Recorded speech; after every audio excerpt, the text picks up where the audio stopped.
Catherine Blazer. I work with REI Live Sarasota and Investor Quarters, and I am so excited to have my friend with us, Brandon Henderson, today. He is an all-star, and he has accomplished so much in such a little amount of time, and I don't want to take away from your story. So why don't you start us out with how you got started in real estate, because you've been in it for a few years now. Yeah, absolutely. Absolutely. Yeah, thanks for having me on, Catherine. Certainly appreciate it. I've been full-time investing in real estate for about 2 years now, but I started a long time ago, back in 2014. I was like 19 years old, bought my first house and stumbled on it and started doing rehabs myself and kind of house hacked and, rented out to some buddies and whatnot and kind of started that way. Still was working a W-2 job, but realized at that point in time, hey, I definitely want to invest in real estate. This is definitely what I want. So I, continued giving up money, worked a W-2 job, let the appreciation go up in the house. And then in 2018, sold everything I had, bought like a $3,000 truck, drove halfway across the world to Florida, and then started flipping houses and investing in full time. And that's kind of how I started. I started in Florida, didn't know anybody, didn't know much at all really, but just was excited, knew I wanted to get started and just, never quit. That's awesome. And when you got to Florida, how did you do? Because I know that you've done some mobile home deals, you've done some home deals, you've done some flips, some wholesales. Like, what haven't you done? Right. Yeah. Yeah. No, we had done quite a bit, So whenever I got to Florida, I was like, okay, I definitely want to focus on rehab. So I didn't know anything about wholesaling at all, really, or anything. I just knew, traditional investing, buy a house with your own cash, fix it up, sell it for what you had in it, and then make it and do it again. I started off doing, someone really didn't know anybody, didn't know, I did that one and made a little bit of money, but not much at all. And then, I met up with some really good people out in Florida, Mark, Dane, you, Paul, some really good people that kind of helped show me some different aspects of real estate and how else you can make money and how to really actually invest in real estate. And then, that's when we started, using some hard money and partnering and really pumping out the flips, doing some wholesale deals, finding some mobile homes to wholesale, and just trying to make money wherever you can in real estate. And you started out really, right out of high school. So you started out very young. What would you say the largest learning curve for you was, or the biggest challenge that you had to overcome early on? The biggest challenge early on was just trying to figure out how to actually find deals and how to actually invest in real estate, because I come from a family that's they're not true investors, but they all work W-2 jobs and they invest a little bit here and there, and they all have their 2 cents on how to invest and this, that, and the other. So like, has been consumed with what's done, and you can't do any other, and you need to use your own money. You don't need to be getting banks and paying interest and this, that, and the other. So like I had a very like contorted way of thinking about real estate investing. And once my mind was opened up a little bit, I realized, hey, no, it's a lot better to do a lot of deals and make a little bit less profit. And I found out what hard money was and how you can use hard money to help you out a little bit. And I found out what wholesaling was and how you can do that. So just actually figuring out how to do all that was the biggest learning curve. Because you think of wholesaling, well, how do you wholesale a property? It's not that hard. You fill out some bandit signs, or you stand up at a RIA meeting and pitch a property and you make some money. But I had no idea that's how you did it. So just those little things that kind of really help you figure out how to make money in real estate was probably the biggest learning curve there. Real estate investing isn't really that difficult. I think anybody can do it. I really truly do. But it's just these little tactics and details that really make a big difference. And if you get in with a group that really knows what they're doing, they can kind of give you some information and help you get a head start in it. And then you just you keep getting after it. Next thing you know, you're doing some deals. And that's when the fun starts happening. You talked a little bit about marketing. What is your main form of marketing? Right now, it's postcards. Right now, postcards are like, what I'm doing, because for me, it's cheaper than yellow letters. It's less time, and I can get it out every single, with no delay. I do enjoy these a lot. I'm stuck and they do cost a little bit more money, but I have had a pretty good response rate on that. However, with my postcards right now, I'm still getting 2 to 3% response rate. So it's hard for me to want to spend the extra time and the extra money on yellow letters when I'm getting similar returns with way, way, way less effort, and it's cheaper as well. So postcards are the way to go right now. Also, word of mouth you know, definitely just talking, getting, you know, that's helped me a lot too. There's a bunch of realtors out here that, you know, they got also in the industry and they know before it's even happened. You know, getting your name out there helps out. Absolutely. I definitely think realtors and pocket listings are a great way. I mean, my main form is postcards too, because I like the convenience of it. I can schedule them out at night when I'm not stressed about it and then forget about it for a few months and come back when the reminder goes off on my computer. So that's what works for me. I like things that are hands off. So Yep. we skipped a little bit. How did you, because you're not in Florida anymore, you're actually, I guess, traveling back and forth. I feel like you were here for quite some time this summer, but you're back in Arkansas, right? I am. So yeah, at the first of the year, I decided to make the jump. You know, I'm born and raised in Hot Springs, Arkansas. Lived in Colorado for like 9 years. I went to Colorado when I was done in high school. Went to Florida in 2018, and then the first of the year, you know, first of 2020, moved out to Arkansas. So I kind of made a shift into what I was doing. I started in single family, and in the beginning, I thought I was going to be doing single family for the next 5 years or so, just flipping houses. Then maybe start dabbling in some rentals. Maybe I'll save up enough money to start actually, you know, dabbling in some rentals. But again, that was just a little bit of ignorance on my part. I had no idea. I started to figure out what it took to wholesale properties and flip properties, you know, and I got that down pretty good, but I had knew nothing about rental property, especially multifamily at all. I needed a ton of money. As you know, it's for experience. It's not for me right now. Build up some, you know, I need to build up some credibility and some cash flow and whatnot. So, you know, really kind of out of dumb luck, I had a buddy say, "Hey, you know, let's go to this 3-day event. Let's go learn a little bit about multifamily." I was okay, yeah, let's do it.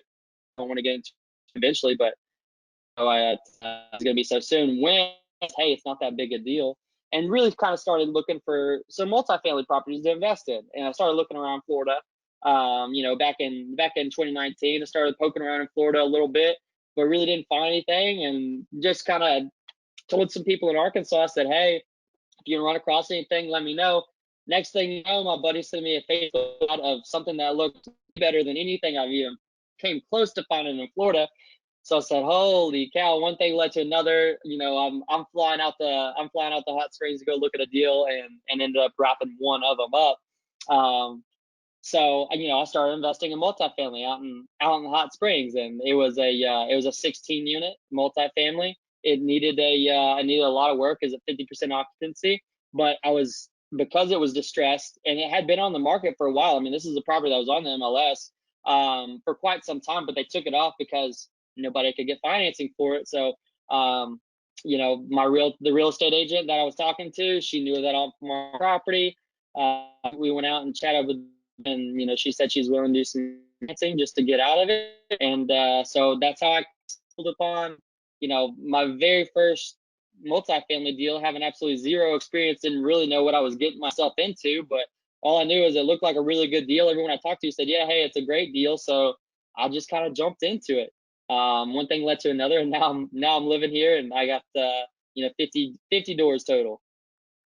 That's so exciting. I'm so excited for you. So how long did it take you to purchase the first 16 unit, get it rehabbed, and it's what, fully occupied, almost fully? Where are we at? Yeah, I mean, we're right about fully occupied right now. I think we got 2 vacancies right now, but it fluctuates. I mean, it's a really good unit. So this one really went well. It really did. I mean, it needed a ton of work. The entire exterior was painted, which was a huge job. Took 2.5 weeks just to do that.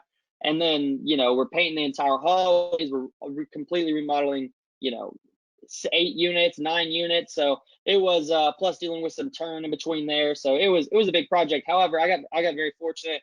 My property manager hooked me up with a really good contractor, really good guy. He had about 5 or 6 guys, and he was out there working every day. And we were able to get the whole rehab done in about 2 months, you know, from start to finish. So that was, you know, for me, that was great. I mean, at the time, it was my biggest construction project. And, you know, I was there every day, managing, make sure that it was good. But, you know, getting it done in 2 months was awesome. But the little bit more exciting part to me is I was able to have it refinanced as well in 4 months. So my whole philosophy and my whole, you know, strategy in this whole thing is kind of like the Burr strategy, but with multifamily. So buy distressed multifamily property, renovate it, rent it out, and then refinance and repeat. So that's what I did on this one. I was able to, from start to finish, buy it and get it refinanced with all my money back, plus an extra 20 grand in 4 months. So that was pretty sweet. So, I mean, I bought the property for 280,000, and by the time I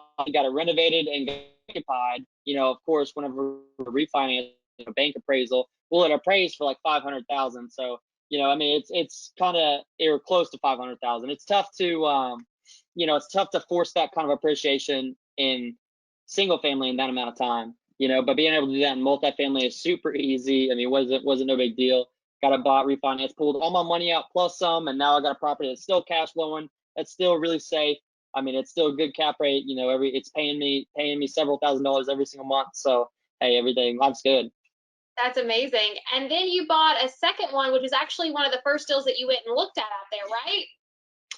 I did. Yeah. So the second one I bought, and it actually was the third one that was my first deal that I went and looked at. But the second one I bought, I also looked at it as well.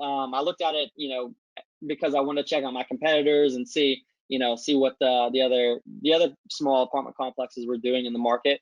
And it was really, really rough. I mean, it was really bad. It was depressing. I mean, you walk into some of these places and it's bad to see what people actually live in every single day. But this one was a 23 unit. And whenever I found out that this was going for sale was the day I got back from Florida, from doing the rehab at the very first 16 unit apartment complex. So I haven't refinanced yet. I just spent all my money and 2 months of my time out there in Arkansas. And I find out that this guy's got a really good deal for me. So at first I kind of wrote it off. I was like, man, this is a great, great deal, but there's just no way I can buy this. I mean, credit cards are getting close to maxed out already. I don't have any money to my name. I don't know how in the world I'm going to do this. So I kind of wrote it off. I kind of said, hey, thanks, man. I really appreciate it. Right now is not a good time for me, but hopefully we can touch base later. So a couple of weeks go by, and all of a sudden, I was actually talking with a buddy and telling him about this deal, about how it was a good deal, but it just wasn't the right time. And something just kind of clicked, and I realized, I didn't ask enough questions to find out if I for this deal. Plenty of ways to get it, and I just didn't ask the right questions to figure out, hey, can I actually work some deal? So I jump on the phone with him. I said, hey, is this deal still available? Oh, we were under contract yesterday. So I was like, oh boy. I mean, long story short, they ended up falling out of contract. We ended up getting together. And once he called me as soon as they fell out of contract, and I asked me if he could do owner financing. He said yes. We kind of went back and forth for about a month trying to figure some things out. It was a little bit complex. Ended up getting conventional financing on it. However, if I would have never started that initial conversation, I would have not even tried to get conventional financing on it because I didn't know it was possible. But because I already had a previous relationship with a bank, they were able to finance that building for me, which was amazing. Ended up taking it down, and I'm in the process of doing the same thing with that one. I mean, it took a little bit longer to renovate. It's 23 units, and it was way more distressed than the first property. But actually, I should refinance. I should be getting a check in my bank account any day now, and I should make about 70 grand on that one, over what I had spent. So I'll get all my money back, which I put about $200,000 into it, plus get an extra 70 grand in the bank account just for doing a rehab. So that one's a pretty cool one, honestly, and it's nice that we're towards the end of the cycle on that one. But probably my favorite one that I've done is the third one. Everyone has a unique story and what happened, and my emotions tied to that whole process. But the third one was truly remarkable because it was the very first property I looked at and had under contract in Arkansas. And I had it under at $100,000. But the owner wouldn't give me any information on the tenants, wouldn't give me any information on the utilities, anything like that. So ultimately, I had to cancel the contract. I didn't want to, but I had to. Well, a whole year later, I would get, the real estate agent reached back and says, hey, the apartment complex you're trying to buy, it's back on the market. It's a different owner. And by the way, they're wanting to sell it for a lot less than you had it under contract for. So I kind of went out and took a look. Ultimately, got it under contract for 130,000. So the problem was I had it under contract at 130,000, but I barely had money to buy the 23. I'm in the middle of renovating. I'm having to put, all my money into that. I still had a little bit of money, but not much, and no money I could allocate to this new apartment complex. It wasn't as big. It's an 11 unit, but still, it's at, there's 4 tenants in there. City's telling me I have to evict all of them, so I'm gonna have to renovate 11 units. It's gonna be really expensive. What do I do? And I don't have any cash. There's no way for me to, no way to try and buy this thing. Well, I reached out to a hard money lender. Said, hey, this is a situation. This is what's going on. He said, well, hey, you know what? That's a really good deal. You got a track record with me, and you've done some good things out there in Hot Springs. So I tell you what, I'll finance up to 100% of, I'll finance, up to 100,000 of the purchase price, $50,000 worth of production budget. So it's like, all right, great, but I'm still purchasing it for 130,000, and I didn't have 30,000 to put as a down payment. Didn't have the money.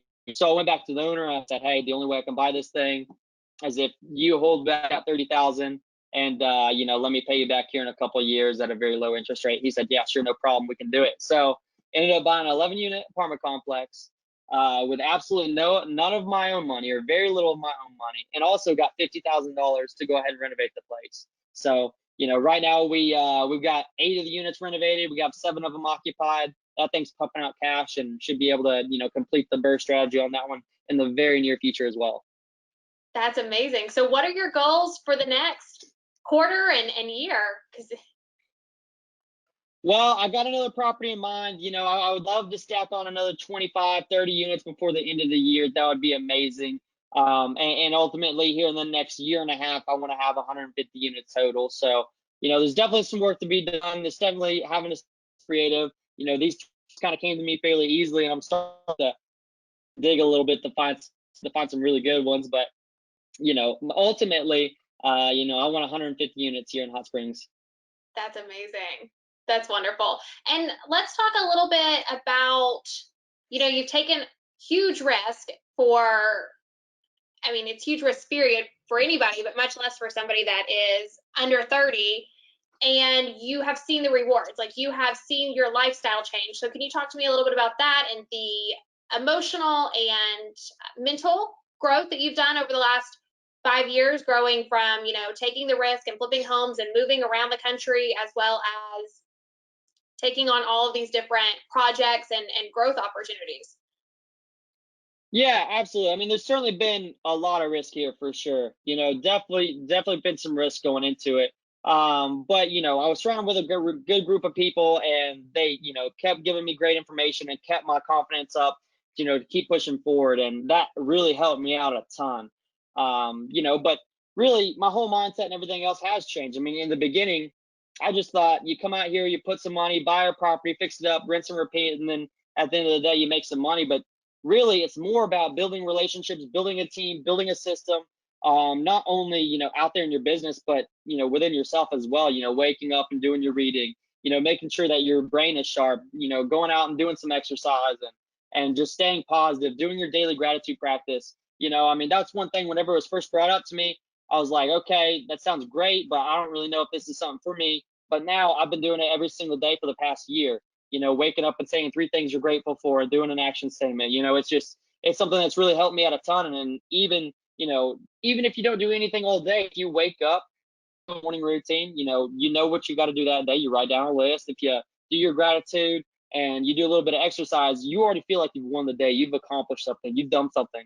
And it really helps you carry that confidence throughout the day. That way, whenever something comes up, whether it be a problem or whether it be an opportunity, you're going to tackle it with a good mindset and be able to work through it one way or another. At the end of the day, people that are confident and feel good and have good energy on them. And if you have that, you're going to be able to get things done one way or another. So that's kind of how my mindset and my kind of daily routine has changed throughout this. And with taking risks, it gets kind of difficult for sure. I mean, in the beginning, back in 2018, when I was moving to Florida, didn't know a soul in Florida except for my grandparents. That was it. I had a good paying job. I was making $50,000 a year with a company truck that paid for everything. Very comfortable.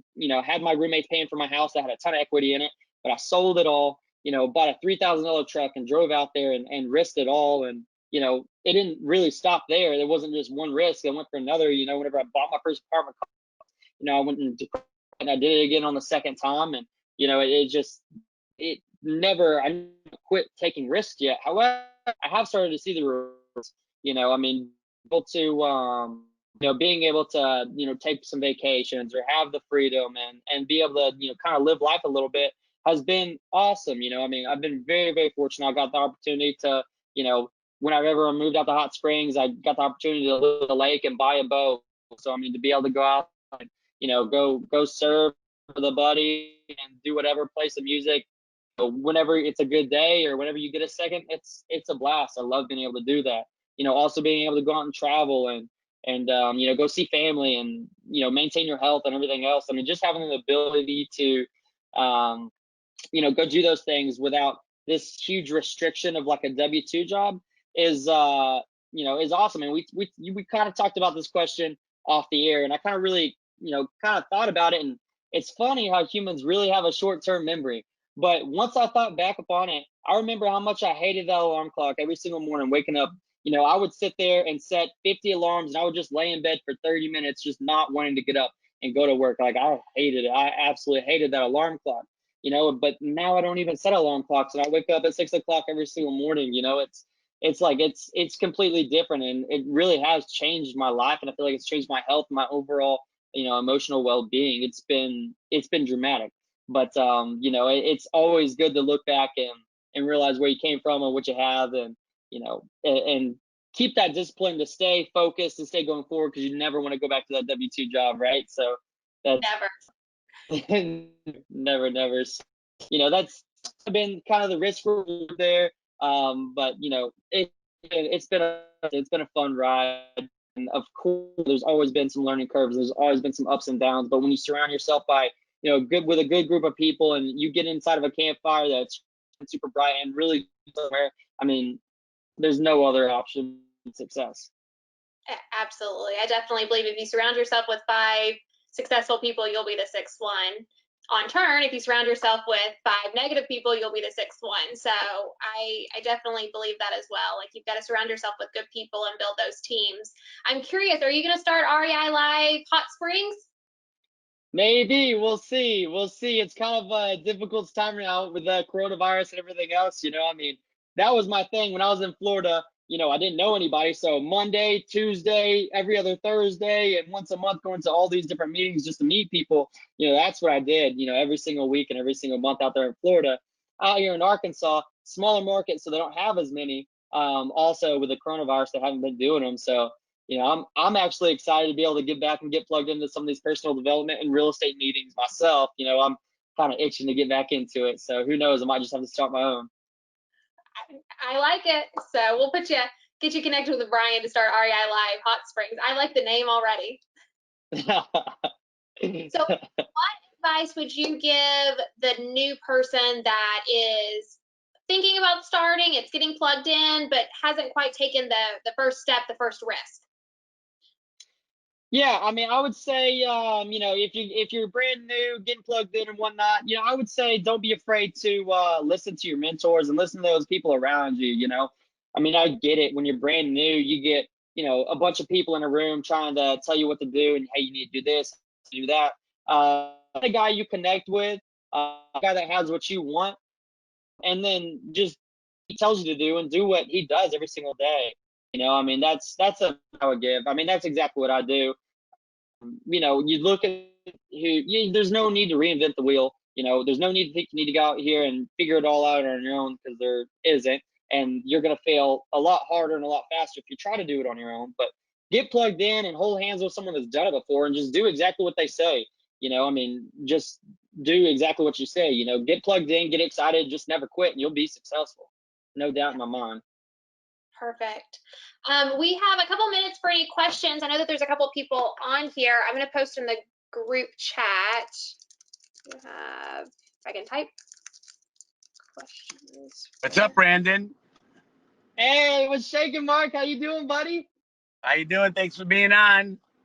I know you can't absolutely. See Look at that big beard, man. That's Burley, Arkansas living.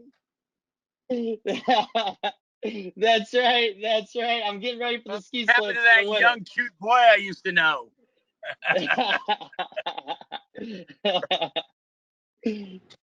Rock and roll. Good to hear you. Roll. Hey, thanks, buddy, man. Let's get on the scoreboard sooner than later, pal. Hey, let's do it. We're putting offers in. We got some offers in out there. All right, buddy. Thanks for being on today. Hey, absolutely. Thanks for having me, Mark. Okay, I don't see any questions coming in. So thank you so much for joining us today. I love your story, Brandon, and I love you. So thank you so much for taking the time to talk with us. We really appreciate it. And I look forward to seeing you next time you're in town. We'll have to not be traveling opposite directions. Exactly. Seriously, Catherine, it's been a blast, and yeah, can't wait to get connected again.